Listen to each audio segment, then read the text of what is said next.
Whether you love it or you hate it, the transfer portal is still wide open for the Auburn Tigers, but it's in the good manner right now with them adding a new addition to their wide receiver core. Let's talk about who that is, who's been added to the roster, and what it means for the football program this season.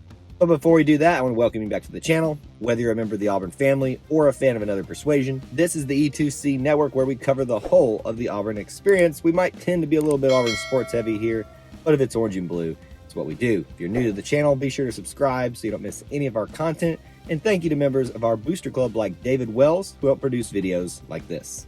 Everybody out there's got an opinion about what Auburn needs to continue to build its roster and make it a better team overall. Yes, some people talk about the offensive line, and well, there may be some truth to that. Obviously, the coaches know best, and they have added yet another piece at a position that Coach Harsin identified early in the offseason that needed help, which was the wide receivers. It's a group that has no really established dynamic star. It does have some senior leadership there, but there's no one that's really established themselves as the guy at that position. So we're giving another guy a shot to be maybe the guy. For that reason, we have stolen yet another player from the state of Louisiana and from the LSU Tigers. Wide receiver Koy Moore is officially a real Tiger now, not a Bayou Bengal. In terms of measurables, he's listed at 6'1", 190 pounds. So you can see that he's noted not only as his potential because he was a former 4-star prospect when he initially signed with LSU and spent time there, but he's also a guy that is noted for his size. Initially part of the 2020 class for LSU, he spent 2 seasons with them amassing 27 catches for 248 yards, but he still has 3 years of eligibility as he did not play the entirety of his second season. A little bit about the timeline about this decision. He actually entered the transfer portal back in October of 2021, has been there for quite some time while he's trying to figure out whether he wanted to stay at LSU or he wanted to find a new home, which he has now done at Auburn. After an official visit here this past weekend at Auburn, obviously he loved what he saw, whether it's just the feel for him or the fit in terms of what he wants to do for his future. He chose to commit to the Auburn Tigers, announcing it officially on Twitter, becoming part of this roster during a big recruiting weekend here at Auburn, Alabama. With transfers, I always like to ask the question, why Auburn? What made them choose to come be an Auburn Tiger here, especially in the case of a guy switching from one SEC team and even more an SEC rival team to come over to the Plains and participate here?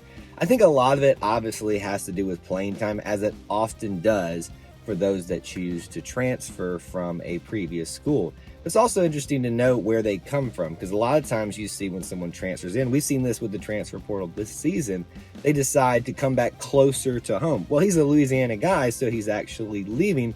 So I think it's easy to say that this is definitely a motivation driven by playing time to come be a part of the Auburn program. And we all know that the wide receiver position is pretty wide open. It is interesting to note that he entered the transfer portal so early into the 2021 season and has stayed there while he tried to figure things out, whether it's because there weren't a lot of options that he liked at the time or not. I don't know the exact reason, but it is interesting to note that he has been there for quite some time and kind of waded through the coaching situations that LSU had, and then now the switch over to a new coaching staff, which obviously wasn't enough to keep him around. I do think it goes a little bit beyond just playing time for him to come to Auburn. I think it comes for playing time in a certain area. If you look at a lot of his time, he spent at the slot position or the inside position for wide receivers. And even though he is a guy that's got a little bit of size to him, maybe that's not exactly what he wants to do. Maybe he wants to showcase his skills a little bit more playing outside. And as we've already addressed thousands of times on many videos here, but also in this video, it's wide open pretty much at every position for wide receivers at Auburn. As always with transfers, I like to talk about what it means for Auburn football's program going forward. This is the 9th transfer to sign with Auburn for the upcoming season. So they have definitely taken advantage of the portal in a good way, as much as sometimes we're hurt by the portal. And this is the 2nd wide receiver to transfer to Auburn.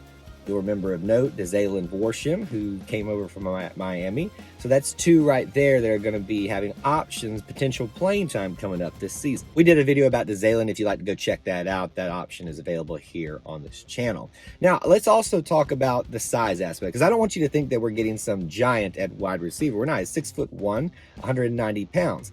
So maybe not lengthwise, but he has a pretty solid frame, which I think is what sets him up as a likely candidate, obviously, on any football team to play slot or an inside position at wide receiver. But as we've already talked about, that may not be what he wants. He wants to showcase his skills a little bit broader spectrum and not just playing on the inside.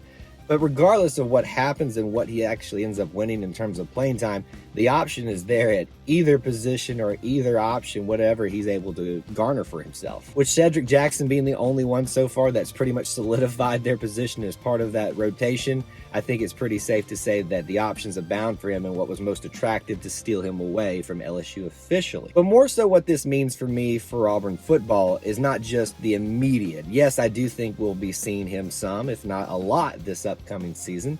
But I also think what we are doing is laying the groundwork for a rebuild, or I don't know if you want to call it a rebuild, but the next wave of wide receivers here at Auburn. And that obviously includes recruiting new freshmen that are going to be coming in each year. But you really want to have some solid leadership to kind of fall back on as you try to build up these new names that are coming in.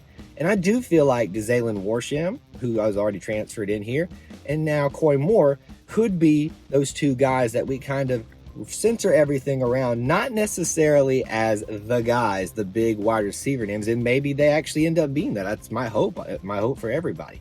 But I do see them as maybe the future in terms of building around, because they have so much eligibility left from Miami and from LSU. I think that's the most attractive thing and the biggest thing for what it means for Auburn football. So those are my thoughts on the new transfer, Koy Moore from LSU. I want to welcome him to the Auburn family, and I'd love to hear from you now in the comment section below. What do you think about this news, and what do you think his playing potential will be here at Auburn? Let's keep that conversation going down below. If you enjoyed this type of content, please do help support it by smashing the like button. If you want more from us, be sure to hit the subscribe along with the notification bell so you don't miss any uploads or live streams. There's ways to help support our content listed in the description, such as hitting the join button here, become a channel member, or head over to patreon.com/E2C Network to join the Booster Club to get yourself some more perks for supporting us. Thank you for tuning into the E2C Network, where we cover the whole of the Auburn experience. War Eagle.